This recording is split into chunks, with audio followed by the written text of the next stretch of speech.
I love you. Now that you got my attention, अब फटाफट मेरे को ये बताओ कि लव का मतलब क्या होता है। लव का मतलब एक एहसास, एफर्ट्स, टाइम, फिजिकल टच, या एक इमोशनल टच, इमोशन होना, अट्रैक्टिव दिखना, अटैच होना। हम सबको ये सब पता है, बट एक्चुअल मीनिंग क्या होता है प्यार का, नहीं पता। अच्छा चलो 10 सेकंड ले लो। एक, दो,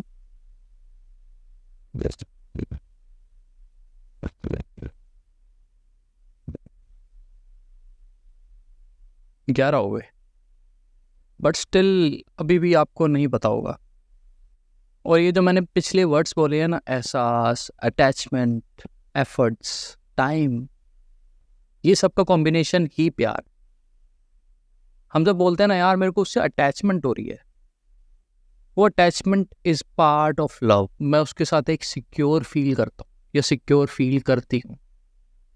मैं उसको टाइम देता हूँ, मतलब कोई किसी और का मैसेज आ रहा हो बट मैं उस बंदे को टाइम देता हूँ, मैं उस बंदे को रिप्लाई देता हूँ, उसे प्यार बोलते हैं।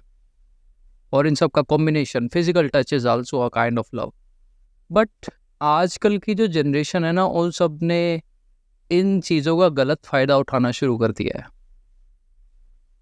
फिजिकल टच के नाम पर प्यार बचा नहीं है। Physical touch is just another one night stand, and आजकल यही चल रहा है in terms of male as well, in terms of female as well. And I am sorry, मैं किसी की फीलिंग्स को हर्ट नहीं करना चाहता, बट रियलिटी यही है। तो क्या है प्यार? वेल, प्यार का मतलब तो मुझे भी नहीं पता, बट हाँ, मैं प्यार करना ज़रूर सिखा सकता हूँ।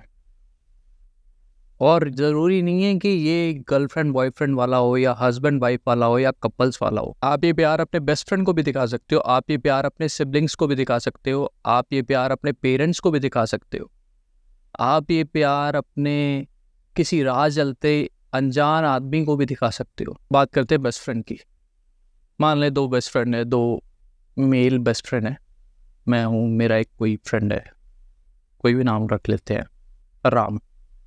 ज़्यादातर इंडियंस को राम ही नाम याद आता है जब हम किसी का एग्जाम्पल लेते हैं, and I am like that only, Ram. तो राम मेरा अच्छा दोस्त है। क्यों है मेरा अच्छा दोस्त? मैं उसको टाइम पर रिप्लाई देता हूँ, मैं उसकी कॉल उठा लेता हूँ टाइम पर। अगर उसको किसी चीज़ की नीड है तो मैं कोशिश करता हूँ कि मैं उस नीड को पूरी कर सकूँ, इन terms of money, in terms of कोई भी हेल्प। नहीं, इसका डबल मीनिंग मत लेना ब्रो। कोई भी, मतलब जो as a friend kind of help होती है, इसी को प्यार बोलते हैं। यही एफर्ट्स हैं ब्रो। इन टर्म्स ऑफ राह चलते आदमी की बात करते हैं। अब मान लेते हैं कि वो कहीं भूल भटक गया है, हम उसकी हेल्प कर देंगे। That is also a kind of affection, that is also a kind of love. जैसा कि मैंने बताया, ये सब पार्ट हैं लव के। अब मान लेते हैं कि आप बाइक पे हो, आपको कोई ऐसा इंसान मिला, तो आप बोलोगे कि चलो यार मैं आपको लिफ्ट दे देता हूँ, मैं वहाँ तक छोड़ दूंगा। That is also a kind of love, क्योंकि आप उनकी केयर कर रहे हो। आपको यही लग रहा हो यार ये बंदा गर्मी में कैसे पैदल पैदल जाएगा, इसको कोई साधन नहीं है, इसके पास कुछ नहीं है, मे भी मुझे इसकी हेल्प करनी चाहिए। और इसमें एक काइंडनेस वाला फैक्टर भी आ जाएगा, और काइंडनेस भी लव का ही पार्ट है। तो ये सब जो ब्यूटीफुल वर्ड्स है ना, affection, kindness, attachment, efforts, time, ये सब का कॉम्बिनेशन लव बनता है। एंड अगर आप ही किसी इंसान को ये सब दे रहे हो, आप किसी को अपना टाइम दे रहे हो, आप किसी को अपना टाइम निकाल के उससे मिलने जा रहे हो, या उससे फ़ोन पे बात कर रहे हो, वो सब भी प्यार है। बट कुछ लोग उस प्यार को ना गलत वे में समझ लेते हैं कि हाँ भाई ये बंदी मेरे लिए एफर्ट्स मार रही है तो ये पक्का मेरे से प्यार करती होगी। नहीं ब्रो, यू आर रॉन्ग। आजकल की बहुत सारी जनरेशन का ये समझना है कि if she is giving me time then she must love me. उसके नियम में बहुत सारे लोग हैं, तेरे जैसे।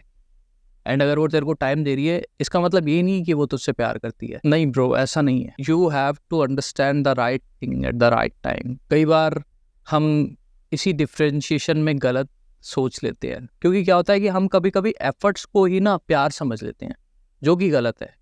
जैसा कि मैंने आपको बताया, अफेक्शन, काइंडनेस, एफर्ट्स, टाइम, इन सब का कॉम्बिनेशन प्यार है। बट अगर कोई एक पर्टिकुलर चीज़ दे रहा है आपको, एफर्ट्स मार रहा है आपके लिए या आपको टाइम दे रहा है, तो वो प्यार नहीं है। और आप ये चीज़ जितनी जल्दी समझ लोगे तो it would be better for you. नहीं तो आगे जाके आप हर्ट होने वाले हो, क्योंकि सामने वाला वो अफेक्शन दिखा ही नहीं रहा आपके लिए, आप सिर्फ चूतिए बन रहे हो। आई होप मैं आपकी लव की डेफिनेशन कंप्लीट कर पाया हूँगा, और अगर नहीं कंप्लीट कर पाया तो keep looking, keep exploring bro. ये जो प्यार वाला शब्द है ना भाई, ये कभी ख़त्म नहीं होगा। आप इसको जितना एक्सप्लोर करने की कोशिश करोगे, आप उतने ही डूबते जाओगे इसके अंदर। ये प्यार का दरिया है, डूब के जाना है।